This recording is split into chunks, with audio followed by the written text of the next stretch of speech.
வாசப்படியிலையும் இந்த நேரத்துல ஏசப்பா வந்து நிக்கிறாங்க. நீங்க எல்லாரும் யார் யாருக்கெல்லாம் வியாதியோட, பலவீனத்தோட, கடன் பாரத்தோட, நான் சொந்த வீட்டுல இருக்க மாட்டேனா அப்படின்னு சொல்லிட்டு யார் யாரெல்லாம் ஏங்குகிறீர்களோ அவங்க எல்லாரும் கேட்கலாம், ஏசப்பா என் வீட்டுக்கு நீங்க வாங்க, என் வீட்டுக்கு நீங்க வரணும். நீங்க என் வீட்டுக்கு வந்தா நான் சந்தோஷமா இருப்பேன். நீங்க என் வீட்டுக்கு வந்தா நான் ஆசீர்வாதமா இருப்பேன். நீங்க என் வீட்டுக்கு வந்தா நான் திருப்தியா இருப்பேன். நீங்க என் வீட்டுக்கு வந்தா என் கணவர் ஆசீர்வாதமா இருப்பாங்களே அப்படின்ட்டு யாரெல்லாம் கூப்பிடுகிறீர்களோ அவர்கள் எல்லாருடைய வீட்டுக்கும் ஏசப்பா அன்னைக்கு வருவாங்க.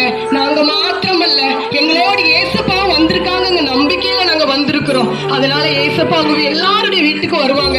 சகையனுடைய வீட்டுக்கு போய் ஏசப்பா அற்புதம் போல, அவனை ஆசீர்வதித்தது போல, அவன் எல்லா பாவத்தையும் விட்டு, எல்லா அக்கிரமத்தையும் விட்டு, அந்த வட்டி வாங்குறதெல்லாம் அவன் விட்டுட்டு ஏசப்பா பின்னாடி சென்றது போல, ஏசப்பா அவனை ஆசீர்வதித்தது போல இருக்கிற எல்லாரையும் கர்த்தர் ஆசீர்வதிப்பார். இயேசுவின் நாமத்தினால் ஆமென்.